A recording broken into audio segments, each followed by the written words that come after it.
Apparently অধ্যস্ত Bangla এই চ্যানেলটি যখন ওপেন করা হয়েছিল ফেসবুকে, একটাই বিষয় ছিল যে ভগবানের কথা, ভগবানের বলা বেদান্ত, আমার গুরুদেব ভগবান, তার বলা বেদান্ত মানুষকে কিভাবে আরও ব্রহ্মজ্ঞানের দিকে এগিয়ে নিয়ে যাওয়া যায়, শাস্ত্র নিয়ে আলোচনা, শাস্ত্রের বিভিন্ন কথা নিয়ে আলোচনা, যা নিয়ে নাকি মানুষ জানেই না।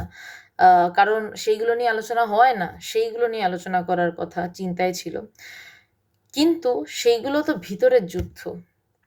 কিন্তু কোনোদিনও ভাবিনি এমন পরিস্থিতিতে এসে দাঁড়াবো যে ভিতরের যুদ্ধে জয়লাভ করে বাইরের যুদ্ধের কাহিনীও শোনাতে হবে। প্রাচীন ভারতের কথা, প্রাচীন সাধুদের কথা আমরা শোনাবো, তাদের বেদান্ত শোনাবো, কিন্তু তাদের যুদ্ধটাকে আমরা এড়িয়ে যাব না। আমি তো সে বান্দা নই হে, আমি সে গুরুর শিষ্যও নই। আমার গুরুদেব ভগবান আমাকে সেই শেখানোও শেখাননি। কারণ আমি এই প্রত্যেকটি কথা, এই যে গল্প দুটি আজকে আপনাদের সামনে উপস্থাপনা করার চেষ্টা করব, গল্প বলা ভুল, মিথ্যা, যে সত্য ঘটনা দুটি উপস্থাপনা করার চেষ্টা করব, সেটি কে আমাকে শিখিয়েছিলেন জানেন? আমার গুরুদেব ভগবান। তিনি আমাদেরকে মধুসূদন সরস্বতীর কথা শিখিয়েছেন, তিনি আমাদেরকে বিদ্যারণ্য মুনির কথা শিখিয়েছেন, তিনি আমাদেরকে বলেছেন যে তোরা এগুলো পড়।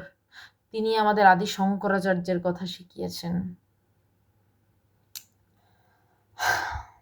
যে না থাকলে কিছুই বলতে পারতাম না, তাকে দেখানোটা দরকার। তাকে দেখানোটা দরকার মানে তাকে দেখানোটাই একমাত্র দরকার, কারণ তিনি আমার গুরু, প্রাণের গুরু। মধুসূদন সরস্বতী, জানি না কতজন নাম শুনেছেন। একজন বিশাল শাস্ত্রজ্ঞ পণ্ডিত বললে তো কম বলা হয়। তিনি এমন ধরনের সাধু, সপ্তম ভূমির সমাধি ছাড়া জ্ঞান লাভ বলেই কিছু মানতেন না। কাশীতে থাকতেন। গোরখনাথজি একবার ওনাকে পরীক্ষা করতে আসেন, এবং পরীক্ষা করতে আসেন গোরখনাথজি যখন বৃদ্ধাবস্থা, শুনলেন যে একজন দারুণ ত্যাগী ছেলে এসছে। তখন এরম হতো, পরীক্ষা করতে যেতেন সাধুরা। তো একটা দামি হিরে মধুসূদন সরস্বতীর হাতে দিয়ে বললেন যে এই হীরাটা তুমি রাখো, আমি একটু অন্য জায়গায় তীর্থে যাব, হারিয়ে যেতে পারে। মধুসূদন সরস্বতী রাজি হচ্ছেন না। তারপরেও জোর করছেন, গোরখনাথজি খুব জোর করছেন। লাস্টে মধুসূদন সরস্বতী জি বলছেন যে আপনি আমাকে হীরাটা দিয়ে দিলেন তো? উনি বলছেন হ্যাঁ, আমি তোমায় দিয়ে দিলাম। বলছে আপনি সত্যি হীরাটা আমায় দিয়ে দিলেন তো? মধুসূদন সরস্বতী প্রশ্ন করছেন। গোরখনাথজি যেই মাত্র উত্তর দিলেন হ্যাঁ, মধুসূদন সরস্বতী কি করলেন জানেন? হিরেটা নিয়ে গঙ্গার জলে ছুঁড়ে ফেলে দিলেন। এই হচ্ছেন মধুসূদন সরস্বতী। জগৎ দিয়েই তার জগতের বৈরাগ্যকে বোঝালাম। কারণ নয়তো নির্বিকল্প সমাধি সপ্তম ভূমি ছাড়া মানতেন না, এটা আপনাদেরকে আমি কতটা বোঝাতে পারবো আমি জানি না। কারণ সমাধির নানান স্তর আছে। পঞ্চম ভূমির সমাধি, ষষ্ঠ ভূমির সমাধি, সপ্তম ভূমির, এরম নানান স্তর রয়েছে। ভাব সমাধি, নির্বিকল্প সমাধি, সবিকল্প সমাধি, নানান স্তর। কিন্তু তিনি শ্রেষ্ঠ ছাড়া মানতেন না। এবং তিনি মানে অদ্বৈতবাদের এক প্রকাণ্ড ধারক এবং বাহক ছিলেন। বাহকও তো বলবো বটে, তিনি বহন করে নিয়ে গেছেন এই ধারাটাকে, বলেই না আমরা এই কথা আজ বলতে পারছি। এরপর আসি আর একজন সাধুর কথায়, বিদ্যারণ্য মুনি। এর নাম হয়তো আপনারা আরো বেশি শোনেননি, কিন্তু একটা বইয়ের নাম হয়তো শুনে থাকবেন, পঞ্চদশী। যে বইটি উদ্বোধন প্রকাশন থেকে সরল পঞ্চদশী নামে বিক্রি করা হয় বা বিকৃত হয়। সেই বইটা যদি পড়েন, আপনার মানে মনে হবে যে এই বইটা নিয়েই পড়ে থাকি। এবং এই বইটা তিনি কোন পরিপ্রেক্ষিতে লিখলেন সেটা একটু জানা দরকার। বিদ্যারণ্য মুনির জীবনীটা সামান্য জানা দরকার। তিনি তখনকার সময় শঙ্করাচার্যের থেকে দীক্ষা নিলেন। দীক্ষা নিয়ে দেখলেন যে তার মাতৃভূমি, তার দাক্ষিণাত্য বিপর্যস্ত।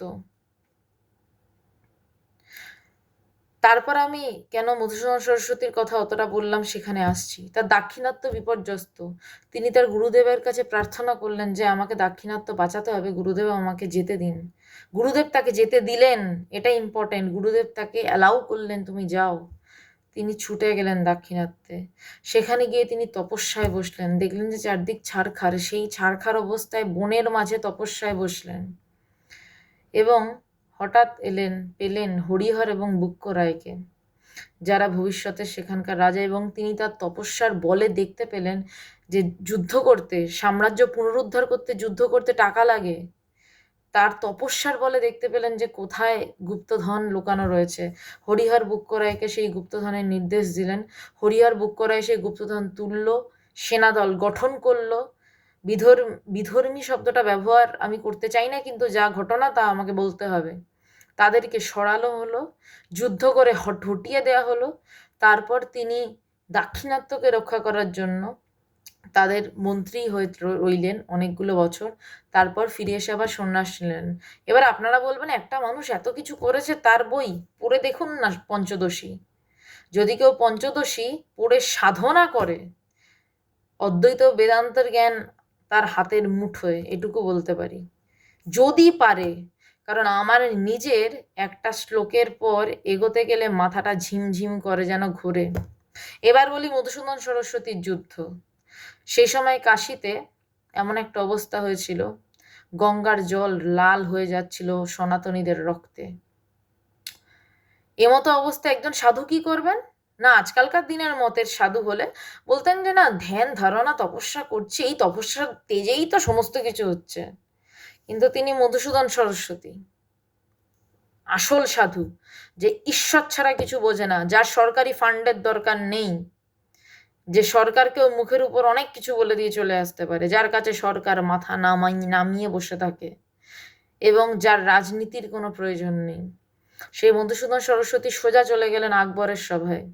এবং আকবরও কি সুন্দর দেখুন, তিনি মধুসূদন সরস্বতীকে বললেন যে দেখুন, আমি সোজাসুজি তো কিছু করতে পারবো না, কিন্তু আপনার যা সাহায্য লাগবে, আপনি যেভাবে চান আমরা সেভাবে আপনাকে সাপোর্ট দেব। আপনারা যদি সংগঠিতভাবে যারা আপনাদেরকে মারছে তাদেরকে মেরে ভাসিয়েও দেন গঙ্গায়, আমি তাতেও কিছু বলবো না, কিন্তু আমি এটাতে সরাসরি অংশ নিতে পারবো না। আকবর, তিনি সম্রাট, তার কিছু বাউন্ডিংস থাকে। মধুসূদন সরস্বতী কি করলেন? এসে ধ্যান জপ করতে বসে গেলেন? হ্যাঁ, সেটা তো অবশ্যই করেছেন, কারণ যদি ধ্যান জপ না ঠিক হয়, কোনোদিন কোনো আন্দোলন ঠিক পথে পরিচালিত হতে পারে না, যেটা আমাদের এখনকার দিনের মূল সমস্যা। ধ্যান নেই, ধারণা নেই, মনঃসংযোগ নেই। আসল কথা, মনঃসংযোগ নেই, ফোকাস নেই, চিত্ত বিক্ষিপ্ত। আমরা দৌড়াচ্ছি, কেন দৌড়াচ্ছি, কোথায় দৌড়াচ্ছি, কি জন্য দৌড়াচ্ছি জানি না। মধুসূদন সরস্বতী এসে সাধনায় বসলেন। আরেকদিকে ওইদিকে বিদ্যারণ্য মুনিও সাধনায় বসেছিলেন, কেন না তার সাম্রাজ্যকে রক্ষা করতে হবে, এবং রক্ষা করেছিলেন। মধুসূদন সরস্বতী এসে সাধনায় বসলেন, এবং যখন সাধনা থেকে উঠলেন, সিদ্ধান্ত ভিতর থেকে এলো। আমাদের মতন প্ল্যানিং করে না, এই চল প্ল্যানিং করে নি, এই পোস্টার, এই প্ল্যাকার্ড পোস্টার, না, এরকম না। তাদের ভিতর থেকে সেই কথা উঠে আসে, তবে সেই আন্দোলন পরিচালিত হয়। তখন মধুসূদন সরস্বতী, শুনে রাখুন যারা বলছেন যে আমাদের কাজ তো কেবলমাত্র ঘরে বসে ধ্যান জপ করা, তাতেই যা শক্তি, না, তা নয়। মধুসূদন সরস্বতী ধ্যান জপ সাধনা সবের পরে উঠে দাঁড়িয়ে তৈরি করলেন সশস্ত্র, কানে ভুল শুনছেন, আবারও বলছি, সশস্ত্র, যাদের হাতে অস্ত্র থাকবে, নাগা সম্প্রদায়, এবং তারা ঘোড়ায় করে কাশীর ঘাটের পর ঘাট পাহারা দিতে থাকলো, এবং যদি কাউকে দেখলো পুরো মেরে কেটে কাশির জলে ভাসিয়ে দিতে লাগলো। এবং আকবর ওখান থেকে চুপ, তার কারণ তিনি বলেছেন তোমাদেরটা তোমরা বুঝে নাও, রফা করে নাও, আমি মাঝে ঢুকবো না। রফা যখন ছেড়ে দেয়া হয়েছে তখন তো রফা হবেই। এবং প্রত্যেকে যারা তারা সশস্ত্র সন্ন্যাসী, তারাও সাধনা করেই কিন্তু তারা গলাটা নামিয়ে দিতে এসছেন। আমি এখানে কোনো হিংসার বার্তা দিচ্ছি না, আমি এখানে ইতিহাস বলছি। সুতরাং আমি অ্যাপারেন্টলি অধ্যস্ত চ্যানেলে পক্ষ থেকে আমি বলতে পারি, আমার গুরুদেব ভগবান, আমি যে সংগঠনে রয়েছি, ভগবানের হাতে তৈরি সংগঠন ইন্টারন্যাশনাল বেদান্ত সোসাইটি, আমরা হঠাৎ করে গত 1 বছরে এমন একটা ঝড়ে পড়েছি, যেই ঝড় থেকে ওঠার সামর্থ্য এখনো আমাদের হয়নি। আরও বেশ কিছু বছর সময় লাগবে। খুব মিস করছি একজনকে, যিনি একটা ডাক দিলে ৫-৬ হাজার লোক রাস্তায় দাঁড়িয়ে যাওয়াটা কোনো ব্যাপার ছিল না। যাই হোক, আমরা আমরা নিজেরা একটা বিপর্যয়ের মধ্যে রয়েছি, কিন্তু আমরা প্রতিবাদ করছি। ইন্টারন্যাশনাল বেদান্ত সোসাইটির সন্ন্যাসীদের যদি ওয়াল দেখেন, তারা দেখবেন তারা প্রতিবাদ করছেন। রাস্তায় নামতে না হয় সন্ন্যাসীদের হবে না, কিন্তু ঘরে থেকে আপনারা প্রতিবাদ করুন, দয়া করে করুন। আমি ছোটবেলায় শ্রী শ্রী সারদা বিদ্যাপীঠের স্টুডেন্ট ছিলাম, এবং বড় হয়ে যাদবপুর বিদ্যাপীঠের স্টুডেন্ট ক্লাস 5 থেকে। আমার লজ্জা বোধ হচ্ছে যে রামকৃষ্ণ মিশনের আন্ডারে থাকা একটি স্কুল কলেজের ছেলে মেয়েদের রাস্তায় দেখা যাচ্ছে না। আজকে রামকৃষ্ণ মিশন যদি কল দেয় তাদের লক্ষ লক্ষ ভক্ত, যে তোমরা রাস্তায় নামো, কে আটকাবে? কোন রাজরোষ আটকাবে আপনাদের? তবে জানি বটে এনজিওদের ফান্ড বড় বালাই, কিন্তু আপনাদের তো আছে। আর যদি কিছু না থাকে, একটা দানাও না থাকে মহারাজ, পূজনীয় মহারাজ, আমাকে খারাপভাবে নেবেন না, যদি একটা দানাও না থাকে, আপনাদের তো ঠাকুর আছেন, কেন তাহলে চুপ? যখন সারদাকে মাকে বলা হচ্ছে, মমতাকে বলছে সারদা মা, তখন আমরা মজা করে উড়িয়েছি। তখন আপনারা এমন কিছু স্টেপ নেননি, গুরু নিন্দা ছেড়ে দিয়েছি। কিন্তু মহারাজ, আমরা সবাই আপনাদেরকে সম্মান করি। রামকৃষ্ণ মিশনের লক্ষ লক্ষ ভক্ত, ডাক দিন তাদেরকে। রাজরোষ নেমে আসবে বলে ভাবছেন? ঠাকুরের রাজ রোষের থেকেও কি তা বেশি? আমারই বোনটাকে তো মেরেছে। আজকে ভারত সেবাশ্রম সংঘ, আমার বাবা সেখানে দীর্ঘ বছর পড়াশোনা করেছেন। আমার বাবা আমাকে বলতেন, জানিস আমাদের ভারত সেবাশ্রম সংঘে ছুরি খেলা শেখানো হয়, লাঠি খেলা শেখানো হয়, তরোয়াল খেলা শেখানো হয়, এবং সেখানে যা যা মানে অস্ত্র রয়েছে, সেই সমস্ত অস্ত্র কিন্তু লাইসেন্স প্রাপ্ত। আপনারা সেই অস্ত্রগুলো কি কেবল দেখানোর জন্য, প্রদর্শনের জন্য রেখেছেন, বা পুজোর সময় গিয়ে একটু রেমে রেমে করে নাড়াবেন বলে রেখেছেন? সে অস্ত্র নিয়ে মিছিল কেন হচ্ছে না ভারত সেবাশ্রম সংঘ? স্বামী বিশ্বাত্মানন্দজি, আপনি প্রণাম নেবেন আমার, আপনি জেনারেল সেক্রেটারি। আমি প্রথমেই বললাম, ইন্টারন্যাশনাল বেদান্ত সোসাইটি এমন এক ঝড়ের মুখে দাঁড়িয়ে, আমি সেই কথা উচ্চারণও করতে চাই না, যে আমরা এখন রাস্তায় দাঁড়ানোর জায়গায় নেই, কিন্তু একজন যদি থাকতো 5-6 হাজার মানুষ দাঁড়িয়ে যেত হয়তো। কিন্তু আজকে ভারত সেবাশ্রম সংঘ, ইস্কনকে আমি পাত্তাই দিই না, ওটা আমি ধরি না, যেটা করছে সেটা ঠিক হচ্ছে না। কিন্তু ভারত সেবাশ্রম সংঘ, রামকৃষ্ণ মিশন, প্রণবানন্দজি হাতে ত্রিশূল নিয়ে গয়াতে কি করলেন? মার আপনাদের আর একটা গল্প বলি, খুব কাছের গল্প। সারদা মা খবর পেলেন জয়রামবাটিতে যে একজন গর্ভবতী মহিলাকে ইংরেজরা হাঁটাতে হাঁটাতে নিয়ে যাচ্ছে। মা তার আড়াল ছড়িয়ে গর্জন করে উঠলেন, এ কি কোম্পানির আদেশ নাকি পুলিশের কেরামতি? কোম্পানির আদেশ হলে তার উপর নেমে আসবে খাড়া। বোঝা যাচ্ছে তো যে এটা জনরোষ। এই জনরোষটা কাদের উপরে? কোম্পানির আদেশ। এখন আমাদের কোম্পানি হচ্ছে এই সরকার, রাষ্ট্র কেন্দ্রের সরকার, যেখানে সিবিআই তথ্য প্রমাণ লোপাট করে, যেখানে কেন্দ্র কোনো কথা বলতে চায় না, যেখানে রাজ্য ধামাচাপা দেয়, সেইখানে আপনারা চুপ করে দাঁড়িয়ে থাকবেন? যেখানে স্বামী বিবেকানন্দ বলছেন সেই পরাধীন দেশে দাঁড়িয়ে, যে একতাল কাদা তোমাদের দিকে যদি, ভারত মহাসাগরের নিচে যত কাদা, সমস্ত কাদার তাল এক করে যদি তোমাদের দিকে ছুঁড়ে মারি, তোমরা আমাদের উপর যা অত্যাচার করেছো তার বিচার হয় না। আমি উদ্বোধনের বই থেকে নিয়ে কথা বলছি, লাগলে আপনারা বলবেন। এমন দিন গেছে যখন স্বামীজিরা প্রথম সন্ন্যাস জীবনে স্বামীজির কোনো গুরুভাইকে বিপ্লবী ভেবে নিয়ে এসছেন, এবং তখন স্বামীজিকে বলছেন লিখে দিন ও আমার গুরুভাই। স্বামীজি ধমকে উঠেছেন, লাগলে বলবেন, আমি পেজ নাম্বার দিয়ে দেবো যুগনায়ক বিবেকানন্দের, স্বামী গম্ভীরানন্দজি। স্বামীজি ধমকে উঠেছেন যে লিখে আবার দেবো কি? এই তেজ তো চাই। কোথায় সেই তেজ? সেদিন শ্যামবাজারে আমি নিজে দাঁড়িয়ে মিছিল করছিলাম, আমার লজ্জায় মাথা নিচু হয়ে গেল। একজন জানি না, গায়ে তো লেখা থাকে না রামকৃষ্ণ মিশন, কিন্তু ড্রেস দেখলে বোঝা যায়। একজন গেরুয়া বস্ত্র পরিহিত শ্যামবাজার মোড়ে মিছিল হচ্ছে, সেখানে পুলিশ আমাদের আটকে দিয়েছে। উনি এমনভাবে মিছিলের দিকে তাকিয়ে মানে এড়িয়ে যেতে পারলে বাঁচেন। সব জায়গায় বলা হচ্ছে যেন রামকৃষ্ণ মিশনের ছেলেমেয়েরা মিছিলে না যায়। কেন যাবে না?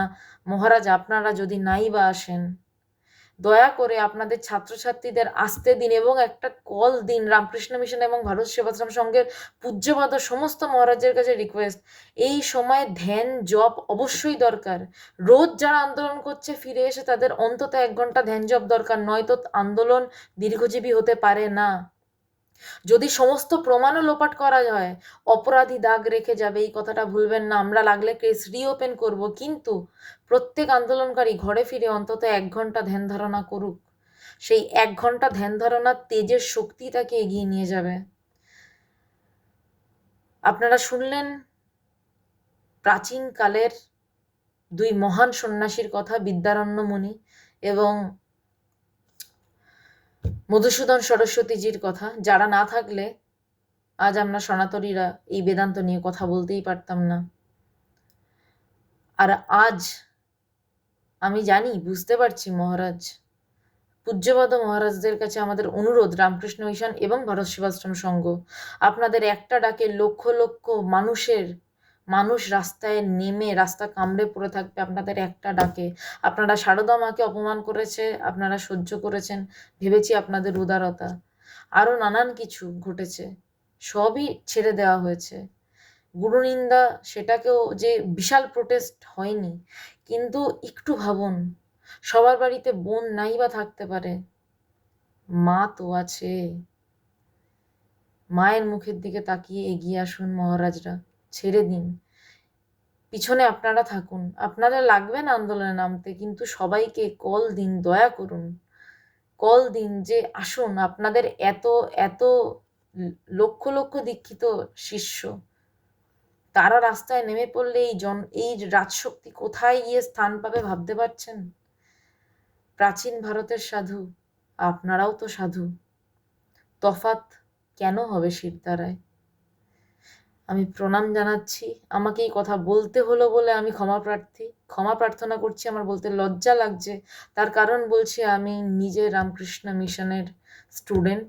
আমার গুরুদেব ভগবান, তার গুরুদেব স্বামী পবিত্রানন্দজি, তারও ইষ্ট ঠাকুর, আমার গুরুদেব ভগবানেরও ইষ্ট ঠাকুর, এবং পবিত্রানন্দজির যিনি গুরুদেব স্বামী কৃষ্ণানন্দজি সারদা মায়ের দীক্ষিত সন্ন্যাসী শিষ্য।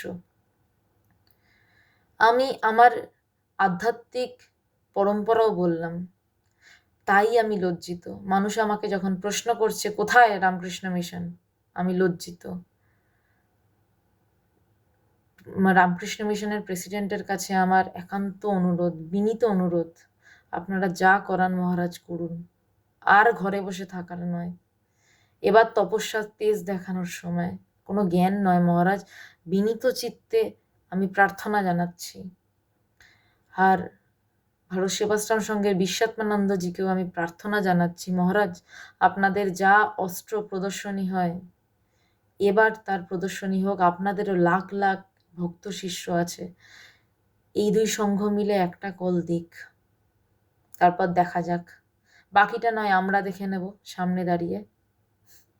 আছি তো নবীন প্রজন্ম, মরে তো যায়নি।